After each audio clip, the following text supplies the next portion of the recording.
Welcome to the Big Fat Real Estate Checks podcast with Marco Kozlowski, where we help investors like you get the knowledge and skills you need to replace your JOB with passive cash flow for life. Hey everyone, welcome to Big Fat Real Estate Checks. My name is Marco Kozlowski and I'm here with Gabriel and Francesco Galuccio. His heating is broken today, so he is going to be speaking like this today. And feels like he's in an igloo. Today, it's been a week. Your heater's been broken for a week. Weren't you gonna say, I'm going to Florida with your kids? Well, I was actually, you know what? When they said the piece is going to come in 2 weeks, I said, pack your bags. We're not staying like this 2 weeks. Yeah. So I've been tripping the wire, the electrical here frequently with all these little heaters going on. Frank's plan to move to Florida is to burn his house down with space heaters. It's insured. It's okay. Exactly. What a good attitude. I love his attitude. Hey, birds down and everything can be replaced. All good. So, well, where were we? Oh, yes. Big Fat Real Estate Checks. The three of us will be trying to give you as much value as humanly possible. Our objective is to show you how to develop skill sets instead of having money or credit to be able to take down multifamily hotels, motels, and pretty much anything that cash flows that we can get asset-based lending on or find a way to take down using as little cash as possible. And if you have not listened to the first 10 episodes, please do. It explains asset-based lending, our values, and a whole bunch of other really neat things. And if you listen to the first 10, it's really going to open your eyes to what's possible and allow you to buy as many cash flowing assets as possible today. And as inflation gobbles up everyone in its path, we actually are floated up in the air with inflation, as inflation will make our assets worth more and more and more. Those that play the game get wealthier and wealthier and wealthier. Those that don't play the game, generally, well, may the force be with you, because inflation sure won't. That's all I got to say about that. So today we're going to be talking about, it sounds a little dry. In fact, I think either Gabe or Frank said this in our pre-meeting. This might be a little dry and might be a little boring. We're going to talk about the kinds of deeds that there are. And I'm, tell you the truth, I rolled my eyes and said, people can Google that shit, so why would we ever want to do something that doesn't add incredible value? But we all have stories around what could happen, and I think there is a lot of value for us to discuss this. So they convinced me. Well done, boys. So yeah, we're going to talk about different kinds of deeds. There are general warranty deeds, special deeds. Quick claim deeds. Quick claim deeds. Quick. Yeah, I'm actually not cold, so I'm the one that's Frank is giving off the shivers. But you're cold for a Floridian. That's what you are. Well, it's like 50 degrees today or something, and it's pretty damn cold. My nipples hurt, but that's another story for another day. So yeah, I know, Frank, you had a situation where you were going to buy a very sexy office building, old Coca-Cola plant. Owner was, I think the guy was in. Is this the one where the guy was in foreclosure and you're trying to bail him out and trying to find? Yes, without saying too much information. Yes, that's the one that's in foreclosure. Yes. But it was an historical building. It was beautiful. And you were all excited about it. You talked to me every day. On this thing. It was like 11 o'clock at night. Hey, Marco, got 2 seconds? Are you awake? I'm like, while he's drinking a Pepsi. You know what? Well, obviously they don't bottle Coca-Cola there, but it was so cool. I did fall in love with the building because it is a piece of history. Stop. Are you allowed to fall in love with the building, Frank? No, I know. Okay, all right. All right, I know. But I'm allowed to have feelings and in love with the building. But obviously, I would check the numbers. Okay. There's nothing wrong with having in love with the building and the numbers still check out, right? This is true. Or is that forbidden? If they don't, you leave. I stand again corrected with you. There you go. I stand again corrected, right. Yes. So, yeah, it was exactly that. So, what happened? Just so we know, should we explain the different deeds first, or should we explain this one? Well, let's talk about this. So the big ones are there's limited, special, warranty deed, and quick claim deed, and there most likely others, but those are the big four that you're gonna deal with. So let's first talk about Frank's love situation. And his brokenhearted experience with this beautiful historic. Blah, blah, blah, blah, blah. Yes. Woe. All right. We'll get started. So anyway, as you know, Marco, so I was interested in buying this property. We did crunch the numbers and the numbers did make sense. However, it was the way the contract was written. There's a certain section in each contract that says how title is going to be delivered to the seller. And in this case, they had ticked off special warranty deed. All right. So just keep that in mind. Special warranty deed, one of the deed types. So in this case, once we had it tied out, we had the contract, we had our title company do what's called, they do title searches and lien searches to make sure there's not any mechanics liens or any encumbrances or loans outstanding or things like that. So they did that, and we got a report back. It's a preliminary report, and there was a lien from not only actually let me paint the picture so it's easy for the followers to comprehend here. Just say Marco owned this building previously, and Marco sold it to Gabriel. So Gabriel now owns it, and he wants to sell it to me. Okay, so me and Gabriel have an agreement. On that agreement, there's a section that says the title will be given in a special warranty deed, and we get our title company to do a search on that property to make sure that it's free and clear, because we look for free and clear title and marketable title. We don't want liens on there. Otherwise, there goes our equity position. So we do that. Title company comes back and says, we got a problem, Lucy. We got a problem. And I go, what's the problem? And they go, well, there's a lien that Marco, so the previous owner, Marco, got a divorce, apparently, we found out. So we're trying to peel the onion back and see what happened here. I've been through a few. Yeah, I know you've been through. I know this. I've seen this. Full disclosure, it wasn't Marco. So I have two questions. So first, yeah, I've been divorced twice, and I get that. Number two is, why are they calling you Lucy? What's going on? No. You know, if you ever watched the Lucy show, we got a problem. I was born. I was Ricardo. I was born in the 70s. I wasn't born in the 50s, Frank. Like Google "I Love Lucy." Watch one episode, and you'll get it. Right. It's on Netflix. It's on Netflix now. I'm teasing you, buddy. Let's go. Sorry. All right. So Marco. So we tried to peel the onion back. We figured out that that Marco, who was the previous owner, got a divorce. Maybe didn't disclose all of his assets, which you should do in a divorce proceedings, especially in family law. There's equalization law where, his shit is her shit and her shit is his shit. So regardless, right? Unless you have a prenup, of course. But so they ended up filing some kind of trust or family law lien on this property. Now, whether Gabe knows about it or not, Gabe is technically on the hook. I have suspicions that Gabe did know about it. So that's why they ticked off special warranty deed. So what happens is you plead the fifth, exactly. So what happens is if we went through with the closing with Gabe and this person came forth, or I decide to sell it, or whatever the case is, this person can come forth and say, hold on a second, we're owed, I forgot what it was. Forgive me. I don't know if it was it was close to $500,000 bucks. It was close to that. So you owe me $500,000. So if our equity position was, we had $300,000 in equity, but now someone's coming forth with a claim on that property, we just lost all that and some. So we're out of pocket $500,000. So by doing that preliminary.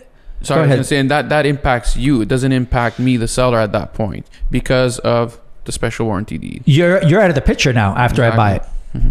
Hey guys, sorry. Your microphone isn't. Their settings are on your Mac. By the way, Gabe, you're not on your. Yeah, just letting you know. So if you could fix that real quick, so we can hear you, because you were really. Yeah, now I can actually hear you better. Yeah, forgive me. Yeah. All good. Shit happens. That's what the beauty of working from home is. Yeah, I guess. Oh my gosh, that was a traffic jam for us. The worst thing that can ever happen in our day, other than the internet not working, and then we go to the rope and rickety stool store at that point. So I'm not the only one with technological challenges. That's Gabe's first one. Frank. You know what? It starts with one. Then it snowballs. This one can be edited out. No, I'm actually going to. He's not editing this shit. No, I'm going to keep putting it in this podcast. So it's going to be a hard time to edit that out.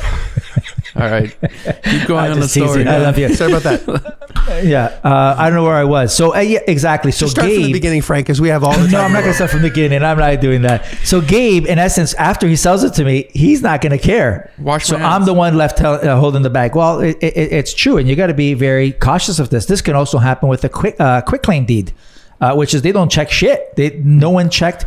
And the problem with these deeds let's wrap up special first. So yes, moral of the story. Then let's go to the quick claim. Yes. So special is Gabe is only guaranteeing that since he owned it, does not have any liens or encumbrances on that property. And that's it. It's only and anything past that. Before that. Let's talk about financing on a special. So are there any, will a bank, lending institution, private lenders probably won't be as mindful if they don't have the experience, but there's no way on God's green earth that a bank is going to allow a special. They're going to want a warranty. Yeah, no traditional. And you're not going to get the right kind of title insurance either on a special, because that's the key. Yes. Yeah. You're not going to get proper title insurance. But so if someone bought something on a special warranty deed, would a future buyer be able to, or would a seller be able to sell it under a general warranty deed after, or is that kind of something? Yes, because they're warranting that the title is going to be fine till the end of time.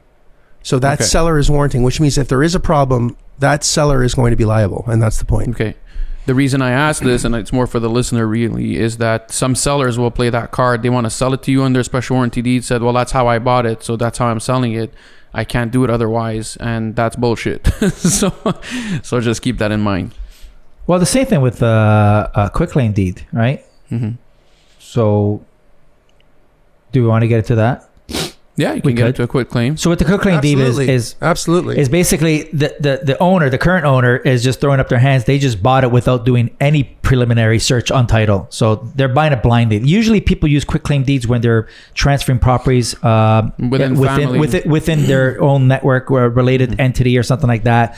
Not typically to a non-arm's length person.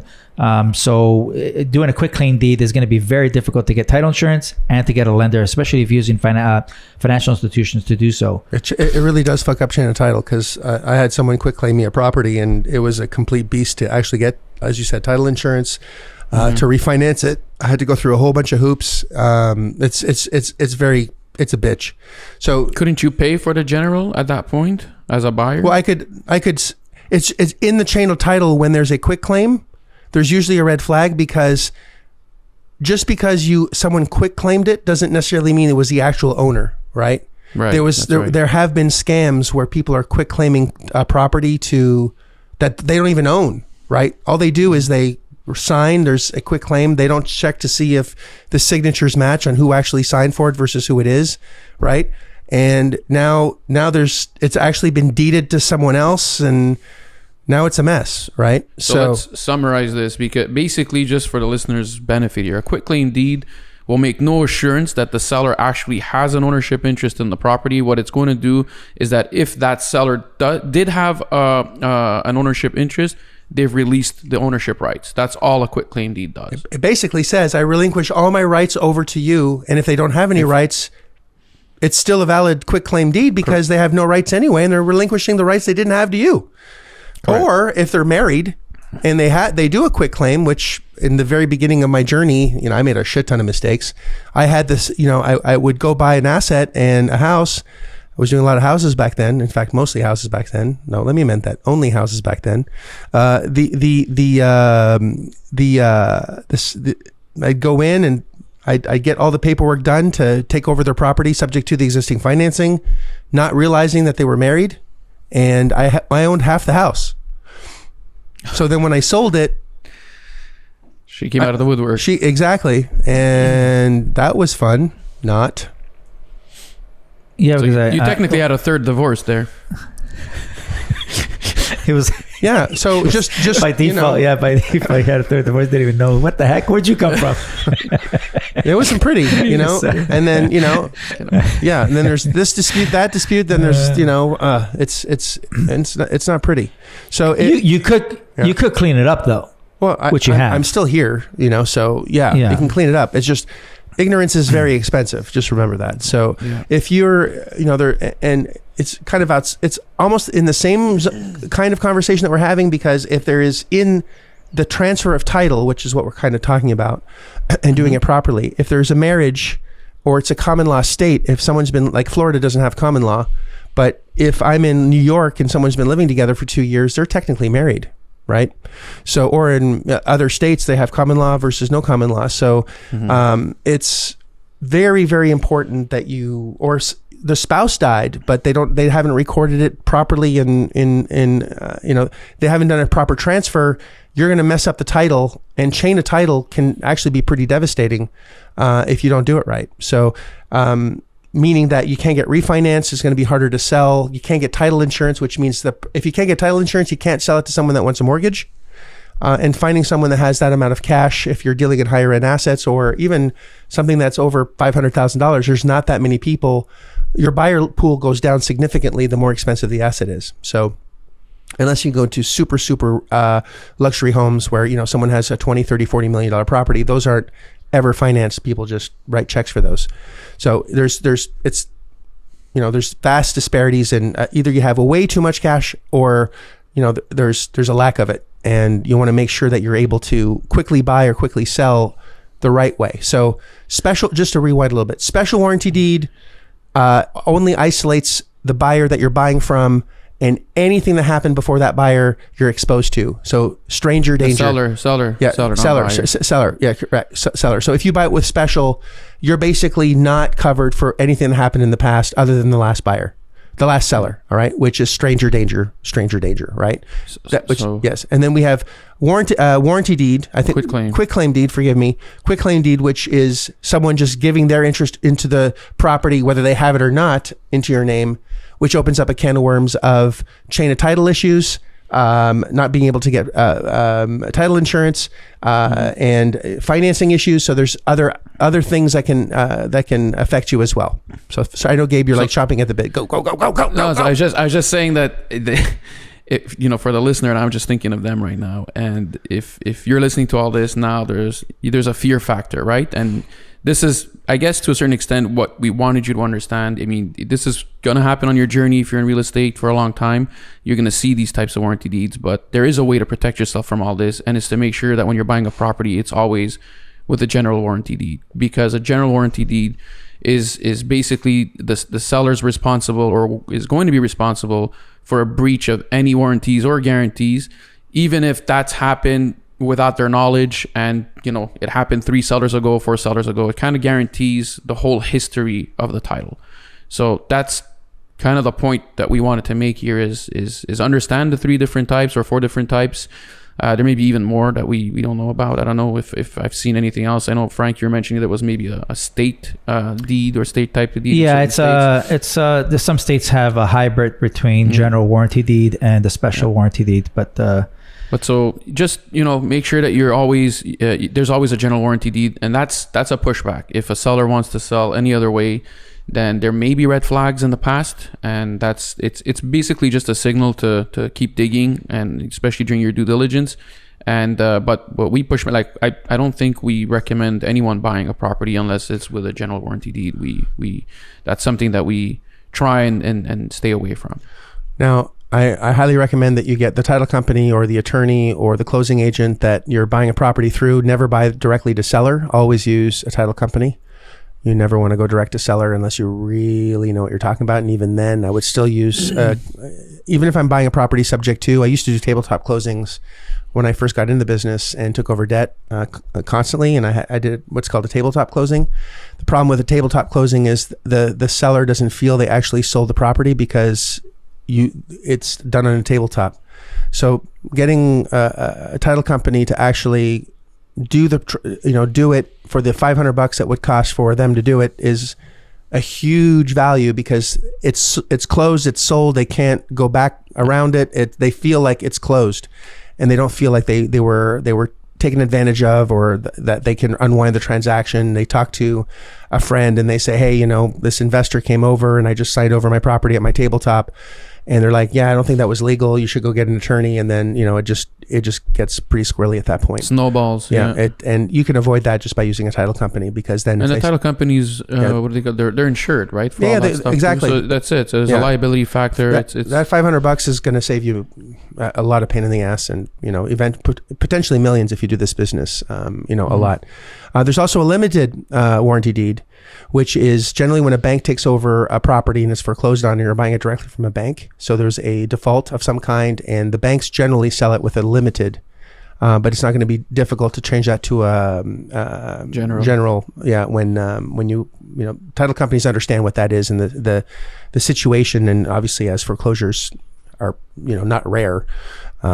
They've seen that. So just get a title company to assist you in that, or a mentor, someone that knows what they're doing. So you're buying it correctly in the contract that you have, and make sure you're using a contract that protects you, that doesn't hurt you. I think we've had a podcast on having the right contracts. Oh yeah. So make sure you listen to that as well, because our contracts are constantly evolving. We're always adding to it as we see an opportunity or a way that we can protect ourselves even more, or even monetize in a different way.